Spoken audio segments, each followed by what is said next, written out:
आज के इस वीडियो में हम लोग बात करने वाले हैं इंडियन नेवी के 8 ऑफिसर्स के बारे में जिनको कुछ समय पहले कतर में गिरफ्तार किया गया था और अब इनको डेथ सेंटेंस दे दिया गया है। देखिए यहाँ पर हम लोग जिन 8 लोगों की बात कर रहे हैं वो पहले भारतीय नौसेना के साथ में काम करते रहे हैं और रिटायरमेंट के बाद में ये एक प्राइवेट फर्म के साथ में काम करते हुए कतर की नेवी को ट्रेन कर रहे थे। इन लोगों के नाम है captain Navtej Singh Gill, captain Birendra Kumar Verma, captain Saurabh Vashisht, commodore Sugunakar Pakala, commodore Sanjeev Gupta और सेलर रागेश। ये लोग basically Dahra global technologies and consultancy services के साथ में काम कर रहे थे और ये फर्म कतर की नेवी को ट्रेनिंग प्रोवाइड कर रही थी। अगस्त साल 2022 में इन लोगों के ऊपर इल्जाम लगाया गया कि ये कतर के एक सबमरीन प्रोग्राम के ऊपर जासूसी कर रहे थे और ये इन्फॉर्मेशन इजराइल को प्रोवाइड कर रहे थे। Ministry of external affairs Qatar के साथ में काफी समय से इस चीज को लेकर नेगोशिएट कर रही है, लेकिन दोनों देश मिलकर किसी भी तरीके के एग्रीमेंट पर नहीं पहुंच पा रहे थे।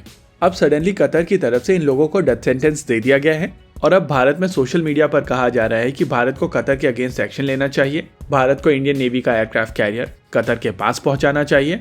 कुछ लोग इंडियन एयरफोर्स के जेट्स को वहां पर भेजने की बात कह रहे हैं और कुछ लोग मिसाइल अटैक्स की बात कह रहे हैं। देखिए, डिप्लोमेसी ऐसे काम नहीं करती है।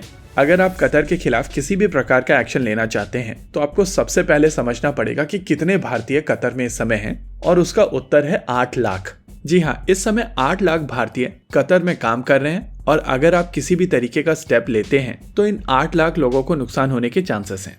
देखिए, आपकी तरफ से जिस तरीके का भी स्टेप लिया जाएगा उसका इम्पैक्ट इन 8 लाख लोगों के ऊपर पड़ेगा और अगर आप यहाँ पर जल्दबाजी में कोई एक स्टेप ऐसा ले लेते हैं जिससे इन 8 लाख लोगों की लाइफ डिस्टर्ब होती है तो वो भी एक सही तरीका नहीं है। दूसरी चीज, कतर भारत के ऊपर किसी भी तरीके से डिपेंडेंट नहीं है और इसी वजह से भारत सरकार के पास में कोई भी लेवरेज नहीं है जिसका प्रयोग करके भारत सरकार कतर के ऊपर किसी भी प्रकार का प्रेशर बना सके। वैसे यहाँ पर इस वर्डिक्ट की जो टाइमिंग है वो बहुत इंपॉर्टेंट है। देखिए, पहले हमास की तरफ से इजराइल के ऊपर अटैक किया गया, उसके बाद इजराइल लगातार गाजा के ऊपर बॉम्बिंग कर रहा है। कतर ने यहाँ पर खुलकर इजराइल द्वारा की जा रही बॉम्बिंग की आलोचना की थी, लेकिन उनकी आलोचना का इतना ज्यादा इम्पैक्ट वहाँ पर हुआ नहीं है। इसके अलावा इंडियन नेवी के एक्स ऑफिसर्स के ऊपर कतर में जो आरोप लगाए गए हैं उसके हिसाब से ये लोग इजराइल के लिए जासूसी कर रहे थे और इसी वजह से इस केस में यहाँ पर अर्जेंसी दिखाई गई है।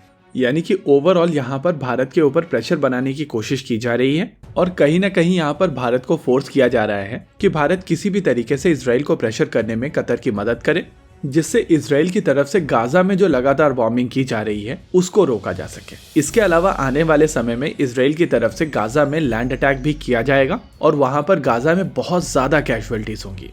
थ्योरेटिकली यहाँ पर केवल कोशिश यह है कि भारत सरकार के ऊपर प्रेशर बनाया जा सके और उस प्रेशर का प्रयोग करके इजराइल के साथ में चीजों को नेगोशिएट किया जा सके। वैसे अगर आप कतर के रूल के हिसाब से देखें तो यहाँ पर भारत के पास में 2 और ऑप्शंस हैं। इस वर्डिक्ट के बाद में भारत कोर्ट ऑफ अपील जा सकता है और अगर कोर्ट ऑफ अपील की तरफ से भी इस चीज को खारिज कर दिया जाता है तो भारत कोर्ट ऑफ कैसेशन जा सकता है, जो बेसिकली उनका सुप्रीम कोर्ट है। देखिए, इस समय भारत सरकार और मिनिस्ट्री ऑफ एक्सटर्नल अफेयर्स अपने कतर काउंटर पार्ट से बात करने की कोशिश कर रहे होंगे और ये इंश्योर करने की कोशिश कर रहे होंगे कि चीजों को नेगोशिएट किया जाए। वहीं कतर ये चीज समझता है कि आने वाले समय में भारत में इलेक्शन होने वाले हैं और ये एक बड़ा मुद्दा हो सकता है। ऐसे में भारत सरकार के ऊपर प्रेशर बनाने का ये एक सही मौका है और अगर भारत सरकार इजराइल के साथ में मिलकर चीजों को नेगोशिएट करने की कोशिश करती है तो कुछ हद तक गाजा में बॉम्बिंग बंद हो सकती है। अब आगे क्या होने वाला है ये तो आने वाला समय ही बताएगा, लेकिन इस पॉइंट ऑफ टाइम पर यह कहा जा सकता है कि भारत के सभी ऑप्शंस खत्म नहीं हुए हैं। अभी भारत सरकार के पास में कुछ ऑप्शंस बाकी हैं और INS विक्रांत भेजना कोई ऑप्शन नहीं है। इसी के साथ आज के इस वीडियो में रखते हैं केवल इतना ही। वीडियो को अंत तक देखने के लिए धन्यवाद। देखते रहिए अल्फा डिफेंस। जय हिंद।